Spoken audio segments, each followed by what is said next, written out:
Hello everyone, welcome back to my channel. I am Abhijit Yadav and in this video I am going to talk about something different from what you know about noun. हमने अपनी पिछली videos में बात किया था noun के बारे में, नाउन के काइंड्स के बारे में। थोड़ा सा वीडियो अपलोड करने में मुझे देर हो गई क्योंकि मेरे एग्ज़ाम्स चल रहे थे। 4th सेमेस्टर जो फाइनल के मेरे एग्ज़ाम्स थे उससे मुझे थोड़ी सी दिक्कत हो रही थी, लेकिन अब मैं रेगुलर बेसिस पे वीडियोस डालना शुरू करूँगा। तो उसी क्रम में नाउन जहाँ पे हमारा छूटा था वहाँ से मैं नाउन को आज से फिर से पढ़ाना शुरू कर रहा हूँ। तो वीडियो के साथ अंत तक बने रहें और अभी तक आपने अगर चैनल को सब्सक्राइब नहीं किया है तो चैनल को सब्सक्राइब करें, वीडियो को लाइक भी कर दें। तो चलिए वीडियो शुरू करते हैं।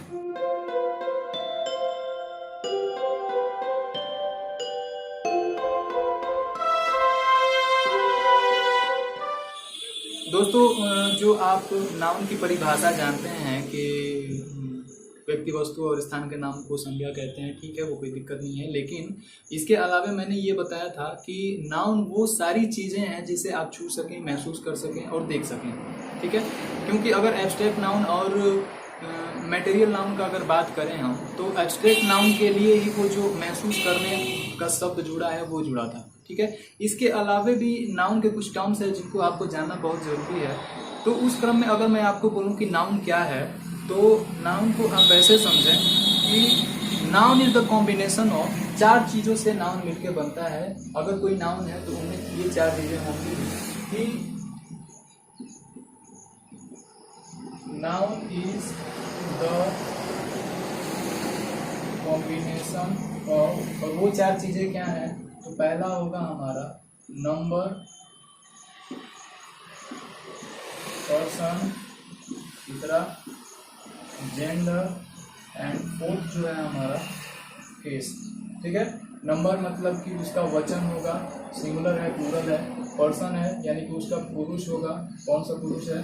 जेंडर है यानी कि उसका लिंग होगा, और केस है तो केस होगा तो यानी कि कारक भी होगा, ठीक है। अब इसके बारे में आप थोड़ा सा कुछ जानते होंगे, क्या क्या, कि अगर नंबर है तो नंबर हमारा एक सिंगुलर,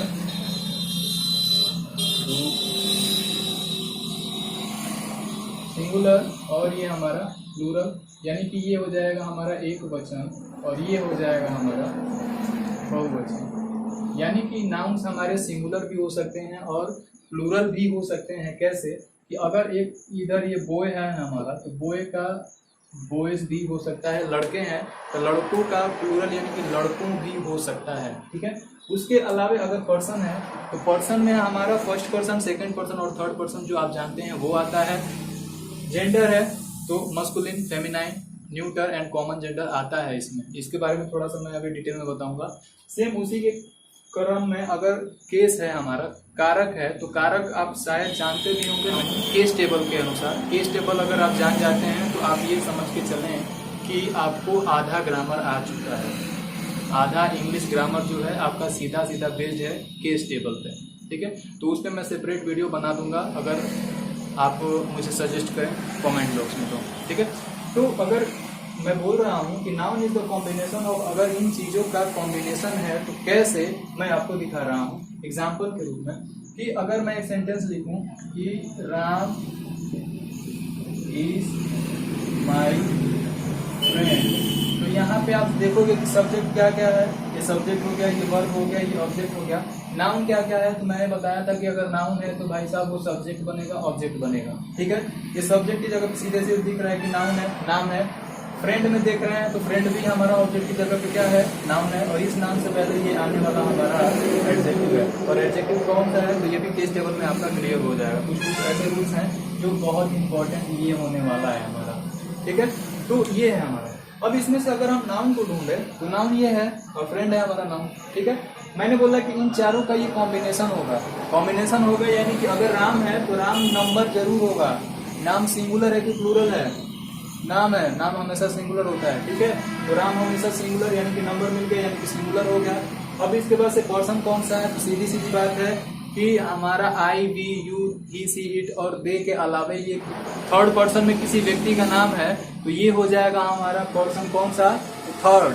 उसके अलावा जेंडर कौन सा है? तो सीधी सीधी बात है कि राम किसी लड़की का नाम नहीं होता है, लड़का है, मस्कुलिन जेंडर। केस कौन सा है, तो सीधी सीधी बात है कि भाई साहब सब्जेक्ट की जगह पे सब्जेक्टिव केस, ऑब्जेक्ट की जगह पे ऑब्जेक्टिव केस। ठीक है, यानी कि राम से हमको क्लियर मालूम हुआ कि ये है हमारा क्या, तो सिंगुलर, और क्या मालूम चला, पर्सन कौन सा, तो थर्ड, जेंडर कौन सा, तो मैस्कुलिन, और केस कौन सा, तो सब्जेक्ट। मैंने बोला कि अगर कोई नाम है तो वो 4 चीजों से मिलके बना होगा, उसमें 4 चीजें होंगी ही होंगी। यहाँ पे ये आपको दिख रहा होगा कि अगर राम है तो राम हमारा नंबर में कौन सा, तो सिंगुलर, पर्सन में कौन सा, तो थर्ड, जेंडर में कौन सा, तो मैस्कुलिन, केस में कौन सा, तो सब्जेक्टिव। ठीक है, अब बात करते हैं फ्रेंड की। तो फ्रेंड में अगर आप देखो तो फिर से नंबर कौन सा है, तो सिंगुलर है, पर्सन कौन सा है, फिर से थर्ड पर्सन, जेंडर कौन सा है, तो इसमें आप, हमारा जेंडर क्लियर नहीं है तो हम मान सकते हैं ये कॉमन भी आप ले सकते हो, लेकिन मैं यहाँ पे बोलूँगा कि आप कॉमन ना लो, यहाँ पे ले लो आप इसको मैस्कुलिन ही ले लो, क्योंकि जहाँ पे ये मेल डोमिनेटेड सोसाइटी में ऐसा माना जाता है कि जहाँ पे जेंडर क्लियर ना हो वहाँ पे हम मान लेते हैं कि वो मैस्कुलिन है। यहाँ पे आप चाहो तो कॉमन भी कर सकते हो, लड़की भी आपकी दोस्त हो सकती है, कोई दिक्कत नहीं है। इसके अलावा आपका केस का बात करें, मैंने बोला कि सब्जेक्ट की जगह पे सब्जेक्टिव केस, ऑब्जेक्ट की जगह पे ऑब्जेक्टिव केस। ठीक है, अब ये देखो दो नाउन मिले, इन दोनों में चारों का कॉम्बिनेशन है, हो रहा है। ठीक है, तो इस तरह से नाउन जो है, कोई भी अगर नाउन है तो वो 4 चीजों से मिलके बना होता है, उनमें होगा नंबर, पर्सन, जेंडर, केस। आप इसको याद कर सकते हो, NPGC, NTPC जब याद कर सकते हो तो NPGC भी याद कर सकते हो, नंबर, पर्सन, जेंडर, केस। ठीक है, ये था हमारा। अब इन पे मैं थोड़ा सा इनके अंदर जा रहा हूँ, एग्जाम्पल दे के आपको समझा दूंगा कि ये सारी चीजें क्या हैं। इस पे बहुत इन डिटेल मुझे वीडियो बनानी पड़ेगी, बहुत क्रिटिकल चीज है, और अगर आप इसको जान जाते हो तो समझ के चलो कि आपको आधा ग्रामर आ गया है, आधा इंग्लिश ग्रामर आपको आ रहा है। तो बढ़ते अपने पहले टर्म की तरफ जो कि है नंबर। अब नंबर है तो सीधे सीधी बात है कि आपको दिखाना है कि वो वचन कौन सा है, सिंगुलर है कि प्लूरल है। अगर सिंगुलर प्लूरल आप जान जाते हो तो सेंटेंस में आपके जो भी कंपटीशन के एग्जाम्स आते हैं, आपसे हेल्पिंग वर्क का सवाल पूछ देता है, आप वहां पे कंफ्यूज हो जाते हो। ठीक है, तो सब्जेक्ट को पहचानना वो सिंगुलर है कि प्लूरल है ये आना चाहिए। ठीक है, तो उस तरह से अगर देखें तो नंबर को हम बांटते हैं 2 हिस्से में, वो हो जाएगा हमारा सिंगुलर यानी कि एक वचन, और दूसरा हो जाएगा हमारा प्लूरल यानी कि हो जाएगा हमारा बहुवचन। अब सीधे सीधे मैं इन डिटेल नहीं जाऊंगा, इसमें बहुत सारे रूल्स हैं, आप बुक से उनको चेक कर लें। ठीक है, बहुत सारी चीजें हैं कि कैसे वो चेंज होता है। ठीक है, मैं सीधा सीधा एक एग्जांपल देने वाला हूँ कि नॉर्मली होता क्या है हमारा, कि कोई भी अगर नाउन है, ठीक है, नाउन का ही प्लूरल बनेगा, कि अगर कोई नाउन है तो उसके नाउन के अंत में अगर ये देखो तो इसमें कहीं पे भी एस नहीं लगा है, लड़का। ठीक है, इसके अंत में हम सीधे सीधे लगाते हैं एस और ये बन जाएगा हमारा प्लूरल। ठीक है, वैसे ही अगर गर्ल का बात करें तो गर्ल में भी हम तुरंत एस लगाएंगे लास्ट में, तो ये भी हमारा बन जाता है प्लूरल। ठीक है, लेकिन कुछ स्पेशल रूल्स हैं, उनको आप जरूर चेक करें किताब में। इसके अलावा कोई स्पेशल रूल ये है कि कुछ आप उनको बुक में जरूर चेक करें, कि जैसे कि अगर थीफ है तो थीफ का लास्ट लेटर अगर हमारा एफ है तो हम क्या करते हैं कि एफ को सीधे सीधे चेंज कर देते हैं VES में। ठीक है, और तब इस तरह से ये थीफ मिलकर बनेगा हमारा थीव्स में। ठीक है, आप इनको चेक जरूर करें, इंपॉर्टेंट है, पॉइंट ऑफ व्यू से बहुत इंपॉर्टेंट है। आपके पास कोई भी किताब है, ग्रामर की कोई भी किताब है, लूसेंट हो तो बेहतर है, उसमें ये दिया गया है। ठीक है, उनको ध्यान से पढ़ लीजिए। 8-9 रूल हैं कैसे चेंज करना है, वो यहाँ पे दिया गया, उनको जरूर चेक करें। ठीक है, इसके अलावा अगर बात करें तो सिंगुलर है तो एक वचन, एक लोग, और एक लोग होगा तो ध्यान देना कि वर्ब हमेशा हमारा कैसा लगेगा, तो सिंगुलर, और जैसे ही प्लूरल हुआ तो हमारा वर्ब इसके साथ कैसा लगेगा, तो प्लूरल। जैसे कि अगर एग्जाम्पल देखूं यहाँ पे कि अ बॉय इज सैड। ठीक है, एक लड़का, जब लड़का ही एक है तो वर्ब हमारा कैसा। लेकिन अब यहाँ पे लिखूं कि some boys are playing, तो यहाँ पे देखोगे कि बॉयज लगा है, प्लूरल है, प्लूरल तो वर्ब हमारा कैसा, प्लूरल। ठीक है। सब्जेक्ट अगर हमारा नाउन है, नाउन अगर कोई भी हो तो नाउन के अनुसार ही वर्ब लगता है, एडजेक्टिव के अनुसार नहीं लगता। क्योंकि अगर यहाँ पे देखोगे तो ये नाउन और नाउन से पहले ये हमारा क्या है, एडजेक्टिव है। नाउन के अनुसार वर्ब लगता है क्योंकि वही मेन है, उसी के चारों तरफ आपके सारे काम घूम रहे हैं। ठीक है, तो इस तरह से ये। अब इसके बाद से अगर मैं बात करूं, नंबर के बाद से आता है आपका जेंडर। ठीक है, जेंडर को अगर बात करें तो जेंडर को मैं 4 हिस्से में बांटूंगा। आप जानते भी होंगे, नहीं जानते तो यहाँ पे देखें कि अगर जेंडर है तो जेंडर को आप ऐसे लिखो, जेंडर मतलब हमारा लिंग होता है। ठीक है, अब लिंग है, जेंडर है, तो यहाँ पे सीधी सीधी बात है कि मेल डोमिनेशन है तो masculine, masculine gender, feminine, third हमारा हो जाता है कॉमन, और फोर्थ होता है हमारा न्यूट्रल। मैस्कुलिन मतलब पुरुषवाचक, जिसे मालूम चले कि वो लड़का है। फेमिनाइन स्त्रीवाचक, स्त्रीवाचक लिखो, पुरुषसूचक लिखो, सूचक लिखो, पुरुषसूचक, स्त्रीसूचक, जिसे मालूम चले वो लड़की है। कॉमन है मतलब कि उभयवाचक, अब यहाँ पे आपको मालूम भी नहीं चलेगा कि लड़का है कि लड़की है। ठीक है, न्यूटर है तो न्यूटर मतलब कि जितनी सारी आपकी नॉन लिविंग चीजें हैं उनको निर्जीव, ये ऐसे मान के चलो ये निर्जीव है। ठीक है, अब देखो मैस्कुलिन है, मैस्कुलिन में सीधे सीधे राम, लड़का है। ठीक है, लड़का है तो लड़का है तो पुरुष। ठीक, स्त्री है तो मैं ले रहा हूँ सीता, जो हमारा कॉमन चलता है सीता, लड़की है। ठीक है, लेकिन उभय में यहाँ पे जो दिक्कत होता है, उभयवाचक ये सीधे सीधे ऐसे समझो कि जहाँ पे आपको कंफर्म ही न चले कि लड़का है कि लड़की है। जैसे कि मैंने बोला कि फ्रेंड, अगर फ्रेंड है तो वहां पे आपको कंफर्म ही नहीं है कि लड़का है कि लड़की है। इसके अलावा अगर मैं बोल दूं कि डॉक्टर, ठीक है, अब डॉक्टर लोगे तो यहाँ पे मेल भी होता है और फीमेल भी होता है। ठीक है, मान के चलो ऐसे है कि जहाँ पे आपको जेंडर क्लियर नहीं होगा वो हमारा हो जाता है कॉमन, या फिर ऐसे कह दो कि लड़का भी होगा लड़की भी होगी।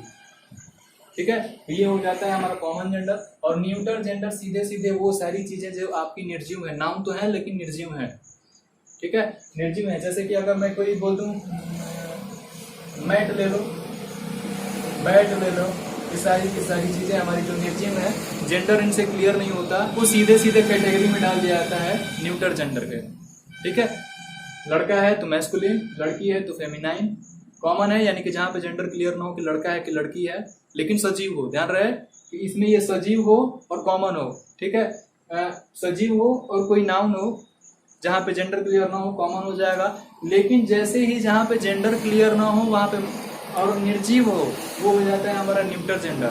तो पर्सन और केस को मैं एक ही साथ बता दे रहा हूँ दोनों में। ठीक है, पर्सन अब आपको ऐसा समझना है, first person, second person, third person, और केस टेबल है तो केस टेबल में आपको समझना पड़ेगा कि सब्जेक्टिव है, ऑब्जेक्टिव है, और ऑब्जेक्टिव के साथ जो तीसरा ऑब्जेक्ट केस आता है वो बहुत ज्यादा कंफ्यूजिंग हो जाता है, आप उसको समझ नहीं पाते हो। तो मैं केस टेबल बताने जा रहा हूँ, ऐसे समझना कि अगर ये केस टेबल है, मैं तो बोलूंगा आप इसको रट ही लेना कि अगर केस टेबल है तो सीधी सीधी बात है कि इधर एक पर्सन का होगा, ठीक है, और पर्सन होगा तो उसमें भी नंबर होगा, सिंगुलर होगा, प्लूरल होगा। पर्सन का एक बना लो इधर, ठीक है, तो इधर ये पर्सन हो गया।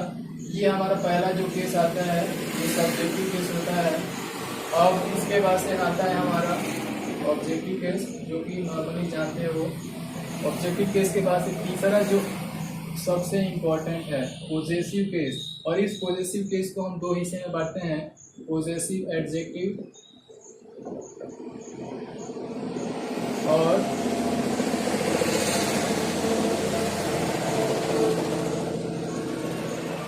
Possessive pronoun.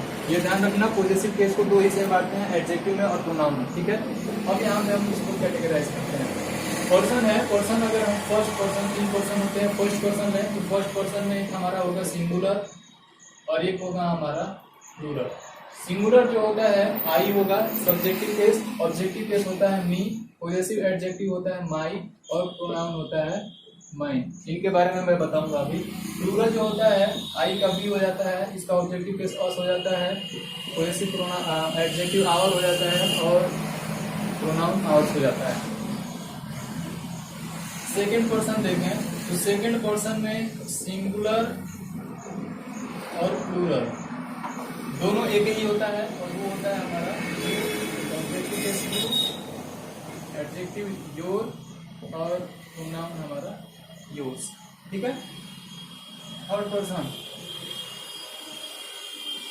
पर्सन का बात करें तो सिंगुलर में यहां से ऐसे सिंगुलर हमारे होते हैं ही, सी और इट यहाँ पर। ठीक है। ही, सी, इट हमारे सिंगुलर होते हैं, और इट जो होता है हमारा नॉन लिविंग के लिए होता है, निर्जीव होता है। ठीक है। ही का ऑब्जेक्टिव केस होता है हमारा हिम, पॉजेसिव एडजेक्टिव होता है हिज, और प्रोनाउन भी होता है हमारा हिज। सी का ऑब्जेक्टिव केस हो जाता है हमारा हर, एडजेक्टिव होता है हर, और प्रोनाउन हो जाता है हमारा हर्स। ठीक है। इट है तो इट का ऑब्जेक्टिव केस इट होता है, एडजेक्टिव हो जाता है इट्स, और प्रोनाउन कहीं कहीं पे देता है, कहीं कहीं पे नहीं देता तो मैं नहीं लूंगा। ठीक है। इट का पॉजेसिव प्रोनाउन नहीं होता है। और प्लूरल का अगर बात करें तो प्लूरल हमारा होता है दे। ठीक है। वो दे हमारा सिंगुलर के लिए भी चलेगा, प्लूरल के लिए भी चलेगा, क्योंकि यहाँ पे कैटेगराइज नहीं है। दे मतलब कि सजीव के लिए भी होगा और निर्जीव के लिए भी। दे का ऑब्जेक्टिव केस होता है हमारा देम, पॉजेसिव एडजेक्टिव हो जाता है देयर, और प्रोनाउन हो जाता है देयर्स। ठीक है। अब यहाँ पे ये सारी चीजें हैं। अब यहाँ पे थोड़ा ध्यान से समझो। ऐसे बात है कि केस टेबल है, तीन हमारे जो केस है हमारे, सब्जेक्टिव, ऑब्जेक्टिव केस, कर्म कारक, और पॉजेसिव केस अधिकार सूचक। और अधिकार सूचक में आपका एक हमारा आता है एडजेक्टिव बनेगा, अधिकार सूचक एडजेक्टिव बन जाएगा, अधिकार सूचक एक प्रोनाउन बन जाएगा। ठीक है। दोनों में अंतर क्या है मैं बताऊंगा। लेकिन यहाँ पे अगर देखें पर्सन में हम लोग का छूटा था, तो पर्सन में ऐसे है कि पर्सन हमारे तीन होते हैं, फर्स्ट, सेकंड और थर्ड। और पर्सन है तो सीधी सीधी बात है कि सिंगुलर होगा, प्लूरल होगा। ठीक है। फर्स्ट पर्सन का बात करें तो सिंगुलर हमारा होता है आई, और फर्स्ट पर्सन का प्लूरल होता है हमारा वी, और ऐसे हमारे ऑब्जेक्टिव और पॉजेसिव केस चलेंगे। ठीक है। लेकिन इनके अलावा एक और केस होता है। केस हमारे कितने हुए, तो एक हो गया सब्जेक्टिव केस, दूसरा हो गया ऑब्जेक्टिव केस, तीसरा हो गया पॉजेसिव केस। ठीक है। लेकिन इसके अलावे भी एक केस होता है। वो केस क्या है, तो उसे हम बोलते हैं वोकेटिव केस। ये वोकेटिव केस पढ़ाया नहीं जाता है, लेकिन मैं बता दूं कि वोकेटिव केस होता क्या है। तो हिंदी में जो आप संबोधन लास्ट में पढ़ते हो कि हे, है, हो, हरि, वही है हमारा वोकेटिव केस। ठीक है। इसका प्रयोग नहीं होता, जैसे कि हिंदी में नहीं होता है उसी तरह से इंग्लिश में भी वोकेटिव केस का प्रयोग नहीं होता है। लेकिन जब आप एडवर्ब में इन्वर्जन पढ़ते हो तब इसका प्रयोग आपको देखने को मिलता है। ठीक है। कैसे, तो हे, है, हो, हरि के लिए मैं यहीं पे एक एग्जांपल दे रहा हूं कि कम हियर, और कॉमा लगा के मैं बोल रहा हूं राम, कम हियर राम, यानी कि या फिर ऐसे भी लिख सकते हैं कि राम के बाद से कॉमा, कम हियर। अब यहाँ पे संबोधन क्या है, तो राम को हे राम। अब मैं ऐसे करूं, ए राम इधर आओ। ठीक है। या फिर हम बोले कि इधर आओ राम, इधर आओ। तो ये है हमारे वोकेटिव केस। ठीक है। संबोधन देना है, संबोधन में कौन है, तो ये।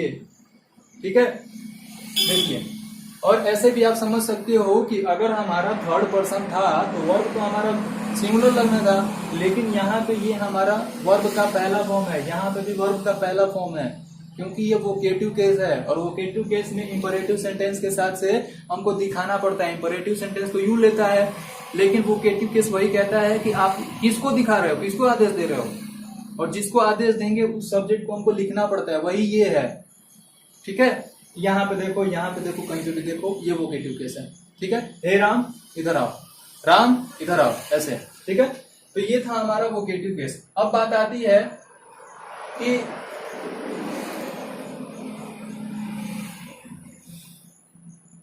सब्जेक्टिव और ऑब्जेक्टिव केस तो पढ़े हुए हो। ठीक है। पॉजेसिव केस नहीं पढ़े। पॉजेसिव केस में भी एडजेक्टिव और प्रोनाउन का अलग से लफड़ा है। अलग से लफड़ा क्या है, सीधी सीधी बात ये है भाई साहब कि अगर जब आप नाउन पढ़ रहे हो, नाउन से पहले हमारा एडजेक्टिव आता है, तो क्या ही फर्क पड़ता है अगर वो पॉजेसिव एडजेक्टिव हो। ठीक है। तो नाउन से पहले हमारा एडजेक्टिव आता है, उसी एडजेक्टिव की जगह पे हम पॉजेसिव एडजेक्टिव लिखने तो कोई दिक्कत नहीं है। लेकिन बात ये है कि जब तक ये पॉजेसिव एडजेक्टिव अपने बाद कोई नाउन नहीं लेगा, ये गड़बड़ हो जाएगा, अकेले कहीं पे भी नहीं आएगा। जैसे एग्जांपल दूं कि दिस इज माई, तो दिस इज माई, ये क्या, दिस इज माई गड़बड़ है। जब तक यहाँ पे लिखोगे नहीं बुक, तब तक ये इस बुक पे जब तक अधिकार नहीं दिखाओगे, ये अधिकार सूचक केस है, अधिकार सूचक कारक है, इस पे अधिकार दिखा रहे वो नाउन नहीं अगर डालोगे तब तक वो सेंटेंस गलत हो जाएगा, ठीक है। लेकिन अगर इसी adjective possessive adjective plus noun को रखना है तो फिर से वही चीज कि पोजेसिव एडजेक्टिव प्लस नाउन है तो ये भी भाई साहब सब्जेक्ट और ऑब्जेक्ट बन सकते हैं, कोई दिक्कत नहीं है। क्योंकि अगर नाउन है, अभी मैंने दिखाया था कि नाउन के लिए हमारा हेल्पिंग वर्ब लगता है, वर्ब लगता है नाउन के अनुसार, एडजेक्टिव के अनुसार नहीं। ये नाउन है तो नाउन अपने पहले विशेषता ले सकता है, एडजेक्टिव ले लेगा तो नाउन जब है तो सब्जेक्ट और ऑब्जेक्ट बनेगा, ठीक है। अब दूसरी चीज ये है कि अब इस नाउन और पोजेसिव एडजेक्टिव प्लस नाउन को आप सीधे सीधे पोजेसिव प्रोनाउन से चेंज कर सकते हो। एक बार अगर पोजेसिव एडजेक्टिव प्लस नाउन आ गया तो उसी को दोबारा दिखाना है तो आप पोजेसिव प्रोनाउन डाल दो, दोबारा ये लिखोगे तो गड़बड़ हो जाएगा, ठीक है। This is my book and यहीं पे अगर मैं सेंटेंस को आगे बढ़ाऊं, this is my book and that is your book अगर लिख रहे हो, योर बुक यहाँ पे लिख रहे हो तो ये गड़बड़ है, सीधा सीधा गड़बड़ है। क्योंकि बुक का रिपीटेशन दो बार हो रहा है। यहाँ पे पोजेसिव एडजेक्टिव प्लस नाउन ये सही है, यहाँ पे पोजेसिव एडजेक्टिव प्लस नाउन ये गड़बड़ है क्योंकि नाउन का रिपीटेशन दो बार हो रहा है, ठीक है। तो इसी से बचने के लिए हम यहाँ पे इस पोजेसिव एडजेक्टिव प्लस नाउन का एप्रोप्रिएट, इसी पोजेसिव एडजेक्टिव प्लस नाउन के रिपीटेशन के लिए असल में एडजेक्टिव का यहाँ पे कोई रोल नहीं है, रोल है हमारा इस नाउन का। नाउन हमारा बुक दो बार रिपीट हो रहा है, ठीक है। इसी रिपीटेशन से बचने के लिए हम योर बुक का पोजेसिव एडजेक्टिव प्लस नाउन का जो भी एप्रोप्रिएट है, योर का पोजेसिव प्रोनाउन हम ये योर डाल देंगे और इसको हटा देंगे, बस ये सेंटेंस तुरंत सही हो जाएगा, ठीक है। और एक बात और, जब ये नाउन और प्रोनाउन हमारा सब्जेक्ट और ऑब्जेक्ट बन सकता है तो इसी प्रोनाउन के अंतर्गत तो ये भी आ रहा है, ठीक है। यानी कि कोई भी पीपी पोजेसिव प्रोनाउन हमारा सब्जेक्ट और ऑब्जेक्ट बन सकता है, वो सही है बिल्कुल। यहाँ पे पोजेसिव प्रोनाउन हमारा ऑब्जेक्ट बना है, इस पोजेसिव एडजेक्टिव प्लस नाउन को चेंज करने के लिए, बदलने के लिए उसकी जगह पे हम लिख सकते हैं, रिप्लेस करने के लिए लिख सकते हैं पोजेसिव प्रोनाउन, और लिखते ही हैं जब वो नाउन का रिपीटेशन दोबारा ना हो, इस वजह से, ठीक है। तो दो तीन चीजें हैं कि पोजेसिव एडजेक्टिव प्लस नाउन बराबर हमारा पीपी होता है इस नाम के रिपीटेशन से बचने के लिए, और दोनों के दोनों हमारे सब्जेक्ट बन जाएंगे और ऑब्जेक्ट बन जाएंगे, ठीक है। ये कोई बताता नहीं है, मैंने बता दिया, ठीक है। तो ये थे हमारे कि noun is the combination of number, person, gender, case, और केस के अंतर्गत ये, और केस में जो वोकेटिव केस था वो कोई नहीं बताता है, मैंने बताया विथ रीजन, कारण क्या था, इस कारण, ठीक है। तो ये था हमारा video number, person, gender, case पे, और मैं आपसे चाहूंगा कि आप जो स्पेशल रूल्स हैं नंबर के उनको जरूर से पढ़ें। अगर कोई दिक्कत है तो मुझे कमेंट सेक्शन में बताएं, आप मुझे डायरेक्ट मैसेज भी कर सकते हैं मेरे फेसबुक हैंडल पे और इंस्टाग्राम हैंडल पे, मैंने लिंक डिस्क्रिप्शन में दिया हुआ है। तो मिलते हैं अपनी अगली वीडियो के साथ जो इंटरेस्टिंग होने वाली है, वो स्पेशल रूल्स है, कुछ स्पेशल रूल्स है उनके बारे में मैं बताऊंगा। तब तक के लिए जय हिंद।